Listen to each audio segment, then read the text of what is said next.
After interviewing tens of thousands of people about their work, everyone from housekeepers to salespeople to teachers to generals, all different kinds of people, all good at their job, the biggest, most enduring discovery that I've come to, at least, and there's a lot of different discoveries, but the most enduring discovery is that work, the experience of working can be great. It can thrill you, and it can challenge you, and it can restore you. It can make you feel powerful, strong.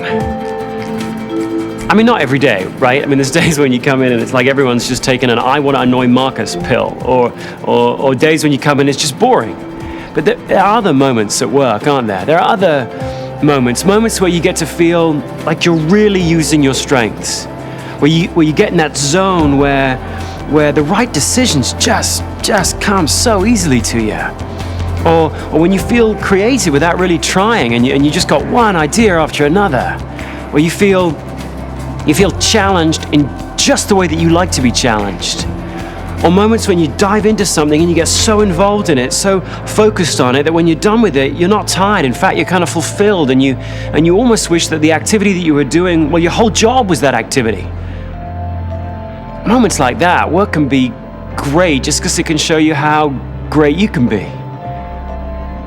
And your company knows this. That's why they're forever talking about our people are our greatest asset. They know that if you, and everybody else, but if you can find a role in which you can play to your strengths most of the time, then everybody wins. You win because you feel more productive, more engaged. Your teammates win because they feel the difference. Your customers feel the difference. The company sees the difference. Everybody wins. So wouldn't it be great? Wouldn't it be great if you got to play to your strengths most of the time? If you could find a role where you play to your strengths for most of your working day. How cool would that be? Well, it'd be cool, but the research shows that actually very few of us manage to get to that place. In fact, if you ask this exact question, if you ask, what percentage of your typical work day do you spend playing to your strengths? If you actually ask people that question, what you get back is that less than 2 out of 10 of us actually get to play to our strengths at work. I'm not an idealist. I don't know about you, but I didn't expect that number to be 80%. I didn't expect 8 out of 10 people to say, yeah, we skip to work. We play to our strengths most of the time. There's a reason they call it work, right? But 2 out of 10, actually less than 2 out of 10, it's actually 17%. That just seemed really low to me. And I suppose, well, for me anyway, that begs a question. And that question is, are you one of the 2 out of 10? And if you aren't, how do you get to be? Now, it wasn't always this way, was it? It wasn't always this way. When you were a kid, if you think back to when you were a kid, didn't you on some level kind of know instinctively what got you out of bed every day? You knew what classes you wanted to go to, or what teachers you wanted to hang out with, or what kids you wanted to go play with. You just knew instinctively what your strengths were, what strengthened you, and you kind of felt, maybe you couldn't articulate it, but you kind of felt that the world was going to wait for you, and one day you were going to pop out and your unique mark was going to be made on the world. And then sometime between then and now, some part of that childish hopefulness evaporates, doesn't it? It withers away, and we get to work and we're not really sure what our mark is anymore. Now, there's all kinds of reasons why that happens, why I think we lose touch with what our strengths are and what our contribution should be. We gotta fit in, we gotta do what our parents want us to do, we gotta get a job, we gotta pay the bills. And then you get the job, and then you got to do what your boss wants, and then here's your job description, and we got to do what the company wants. So, yeah, maybe some of those things are to blame for getting you off your strengths path. But I think if you look closely, you might find that what's holding you back from really playing to your strengths isn't this other stuff, your boss, your company, your job description. Maybe what's holding you back from playing to your strengths is what you believe. Maybe you've become trapped by a very few myths that you've been told are true, and they're not. If you could explode those myths, and if you could replace them with what's true and really act on it, then maybe you could take back some of the control of your work. And maybe you could spend more time, deliberately, each week, spend more time playing to your strengths. Here's one of those myths, that as you grow, you change. God, we've all heard that one, right? As you grow, you're supposed to put away your childish traits. You're supposed to acquire more skills and acquire more experiences and become more balanced, more well-rounded. You're supposed to become an adult. But the problem is it isn't true. The truth is, as you grow, you don't change your personality. As you grow, you become more and more and more of who you already are. My son, Jackson, Jack's 4.5 years old, and already I know some stuff about him. I can see that Jack physically hates to lose.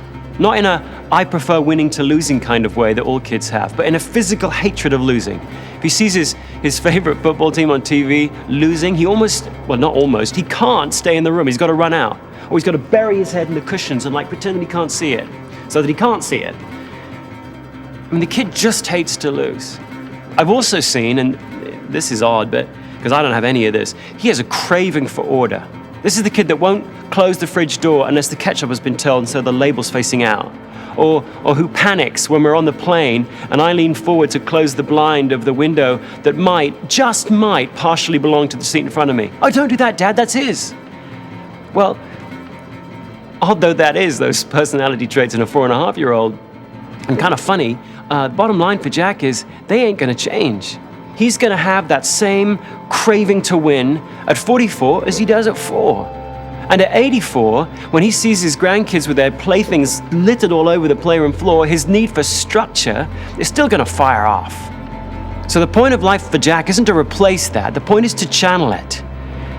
His dreams may change, his circumstances may change, his achievements may change.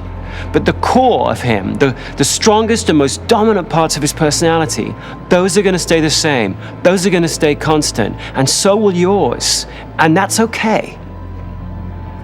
Now, this doesn't mean he can't grow and you can't grow and I can't grow. It doesn't mean that we can't learn new skills. We can. But this actually points to the second myth that might be holding you back. The myth that you're going to grow the most, you're going to learn the most in the areas where you're weakest. That one sounds odd, but if you think about it, it was ingrained in you really early, wasn't it? Because when you were a kid and you were in class or you were in school and you found out you were good at maths but not very good at English, you didn't get more maths, did you? You got more English. You got remedial English. And your parents were in on this game. They were part of the ingraining process. The Gallup organization once asked this question. Your child comes home with the following grades. English A, Social Studies A, Biology C, Algebra F. Which grade deserves the most attention from you? The question didn't say if you pick one of the grades, you've got to ignore all the others. It just said, hey, look, here are the grades, and you've only got one thing to invest in your child, your time. Which grade deserves the most attention, the most time from you? 77% of parents would focus on the F.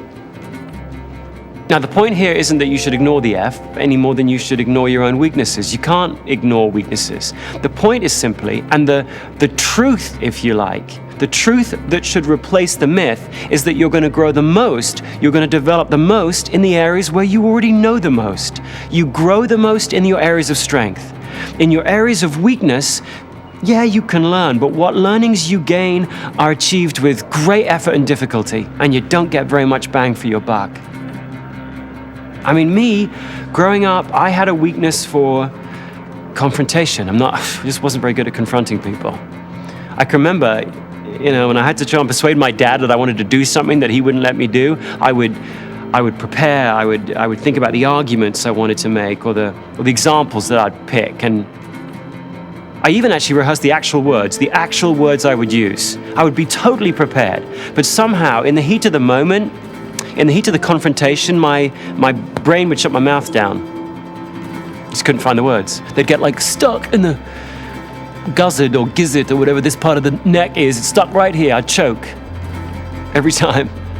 Now, going into the workplace, people figured this out about me and they'd counsel me. They'd sort of take me under their wing and say, here's a nice assertiveness training course. Go take that. Or they'd give me little tips and hints, Some of which, by the way, quite good. Always look people directly in the eye if you want to confront them. Or as they raise their voice, lower yours. All good stuff, and I worked at it, and I got better. I got better. I went from terrible to really bad. A much better use of my time would have been to take all that training, effort, and energy and stuff and put it into my strengths. Because if you want to grow, like me, you're going to have to take all your creativity, all your effort, all of your push and your drive, and invest it in those areas where you have some natural strength. There, you're going to see giant leaps of learning. So do that. Manage around the weaknesses.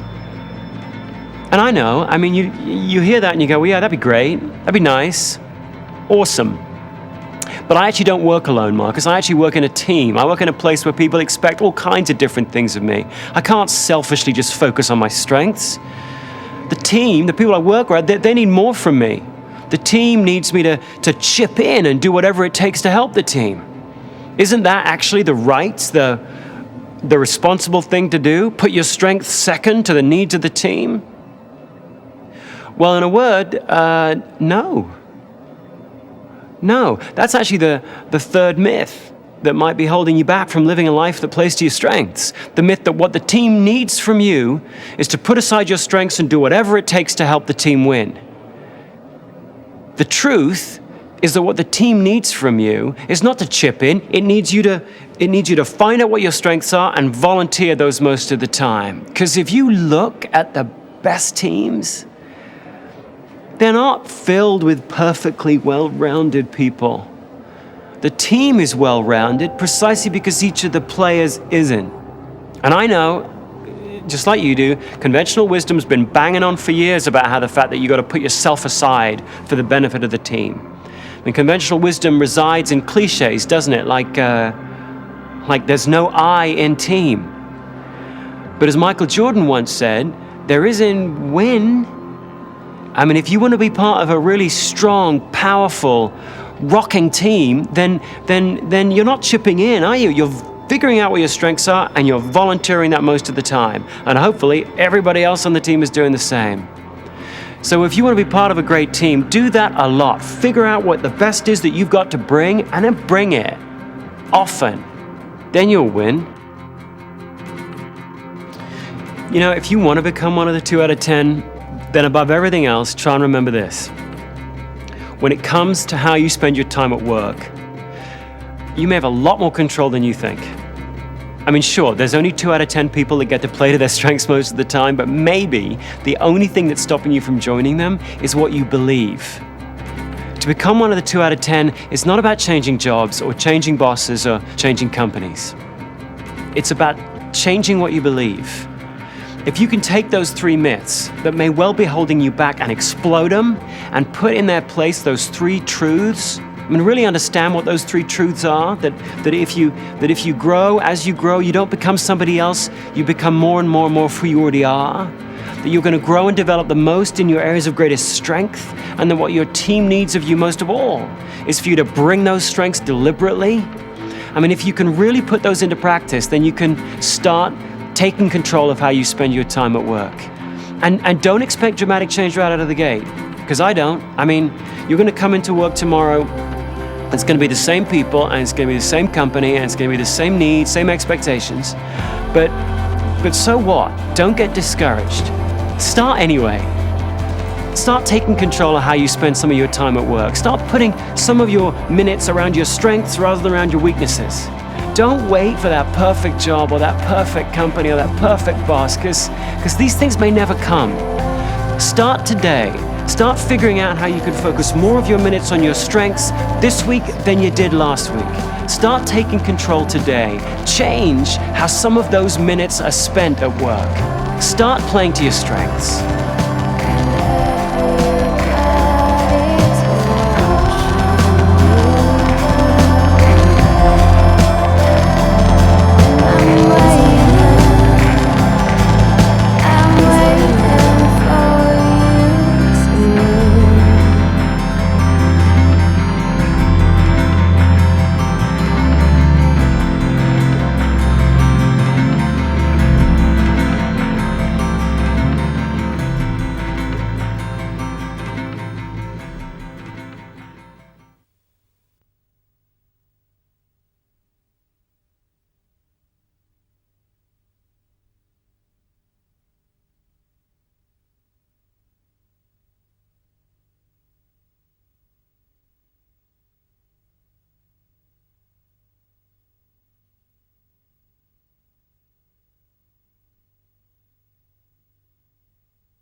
noticed this?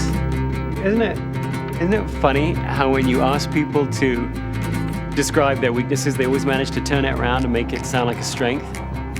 You know, the person says, my weakness is that I care too much. Or the girl who says, my weakness is that I'm just too much of a perfectionist. It is kind of funny how we do that, but I suppose it's understandable because we want to make ourselves look as good as we can to everybody else, right? What's much less easy to understand, though, is that when you ask people to describe their strengths, I mean, the very things that would make them look really good to everybody else, they wind up being so vague, so vanilla, so bland in describing their strengths. I mean, after a lifetime of interviewing people about their strengths, do you want to know the most common answer? Like if you were to bet money on what answer will I hear when I ask that person, this is the answer you'd make your money on. I like dealing with people. Yes, I do. People. No mention of which people, whether it's strangers or friends or colleagues or guests, it's just people. I like dealing with people. If you're going to get to be one of the 2 out of 10 that plays to their strengths most of the time, that takes control of their day, their hours, their minutes at work, then you got to become good. You got to get really good. You got to get very detailed, very specific at describing your own strengths. I mean, I like dealing with people. What is that? Which people? What are you doing with the people? Are you selling to them? Are you serving them? Are you taking care of them? Are you responding to their needs? If you like selling to them, are you selling to a lot of different people during the course of a day? Do you really like getting to know people who are strangers, winning them over, getting them to like you, then selling to them, then moving on like a retail environment? Or do you like building a really long-term, established, authentic relationship with someone and only then trying to persuade them to buy what you have to sell? Well, boy, those are 2 really different things. Or maybe you don't even like closing at all. You don't want to get a close. You just want to build influence. Well, which one of those applies to you? Or does neither apply to you? But if you're going to get to be one of the 2 out of 10, you've got to get to that level of detail, that level of granularity in describing your strengths. The good news is, I mean, daunting though that sounds, the good news is that isn't actually as hard as it seems. You don't need a psychologist or a manager or a teacher or an HR department even to tell you what your strengths are. You can do this. Because your strengths have certain signs to them, certain sort of telltale signs, characteristics. And if you look back at your week, last week at work, and you try and look for those signs, you'll be able to filter them out and I think be able to see from those signs what your true, most dominant, most powerful strengths are. Here's the first sign. And yeah, I mean, it's an obvious one, but pay attention to it. Your strengths have a yearning quality to them. They're like a force inside you trying to get out. So watch to see which activities last week did you look forward to doing? Which activities did you find yourself volunteering for? Now, there may not be that many of them because you did a lot of stuff last week, but see whether you can pull the curtain aside a wee bit and look for which were those activities you actually look forward to doing. Here's a second sign. Your strengths are those things you're naturally inquisitive about. Right? When you start doing an activity that's around a strength of yours, you don't struggle to concentrate, do you? Your mind doesn't wander. You're like in the moment, you're in the zone, you're focused, you're concentrated. Time just sort of zips by and you look up and like a whole hour's gone by. Okay, what were those activities last week? Were there any activities that you stay inquisitive around, that you keep learning around, that you keep researching around? Those are all great signs of a strength. And then last, your strengths have this restorative quality to them, don't they? When you're done with them, you may be physically tired, but you're not psychologically drained, you're not empty, you're not depleted. You're actually uplifted, you're sustained, they fulfill you. That's actually why you want to do them again, because you want that feeling again. Okay, look for those activities. Were there any activities last week that left you feeling kind of magnificent? What were they? Look back for those 3 clues. Which activities did you look forward to? Which activities did you stay inquisitive around and in the moment? And which activities left you feeling strong and magnificent? You see anything? Really, try it. Just look back. Do you see anything emerging? Any activities, any patterns there last week where you can see some of those signs,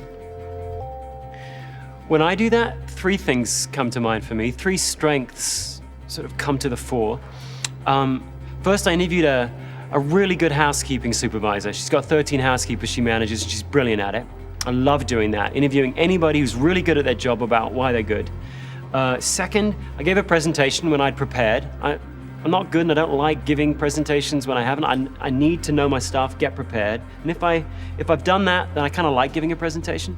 And then third, I read an article, took notes on an article about the New Zealand rugby team, which, would you believe, is, and always has been, the best rugby team in the world, which is kind of weird because there's only 3 million people on those islands. There's more sheep than New Zealanders, and yet somehow they always wind up beating teams from countries, 10 times their size. Love doing that, interviewing and studying and reading up on organizational excellence, particularly mysterious organizational excellence like that. Picking out activities like that, for me, is really important work because those 3 activities, interviewing someone who's excellent at their job, giving a presentation when I'm prepared, and researching organizational success, those 3 things are strengths of mine. Now, in saying that, I'm not saying I'm good at them. I mean, I'm not bad at them, but I'm not great at them. I mean, with each of them, I have huge room to grow, huge improvement that's got to be made in each one of those. All I'm saying is those 3 activities, those 3 very specific activities, make me feel strong. And that's the best definition of a strength, for you as well as for me, for everybody. A strength is an activity that makes you feel strong. I mean, I know that's going to sound odd to you because you've been raised, like I've been raised, to believe that your strengths are things you're good at, your weaknesses are things you're bad at. And it's not like that definition's wrong, it's just not enough. A strength isn't just what you're good at. It's like the definition is incomplete, and it leaves out all the stuff that you really want to know about, all the really interesting stuff. You don't want to know what you're good at or what you're bad at. That's an outcome. It's happened. It's over. It's the past. You don't want to know about the past. You want to know about the future, don't you? I mean, you've got questions about the future. You want to know which strengths can you turn to when you've had a bad day so that they can build you back up. You want to know which strengths you can count on to really deliver for you regardless of the situation or the circumstances. You want to know which strengths you're going to get better and better and better at as you invest more training and time in them. You want to know which strengths you're going to be most creative in, have the better ideas in. Basically, you want to know which strengths are going to sustain you and fulfill you as you march on through life. And that old definition of a strength as stuff you're good at is just a really bad guide to those questions about the future. That definition tells you that in order to know how to plan your future and focus your future, you should look to those activities you're good at. But can that be true? I mean, don't you have some activities you're good at, but which leave you empty, cold, or that even actually deplete you? Like you may be really good at organizing stuff, just brilliant at arranging everything, getting all perfectly in its place, but it leaves you empty. After 2 days of arranging and organizing, you feel this close to bursting into tears. Well, if you have some activity like that, should I tell you that organizing is your future? Organizing stuff is what you should build your career around? Of course I wouldn't. No, the best definition of a strength is an activity that leaves you feeling strong. Because if you think about it, I don't know what your goals are, I don't know what your dreams are, but surely one of the objectives of your life is to make the biggest contribution for the longest period of time.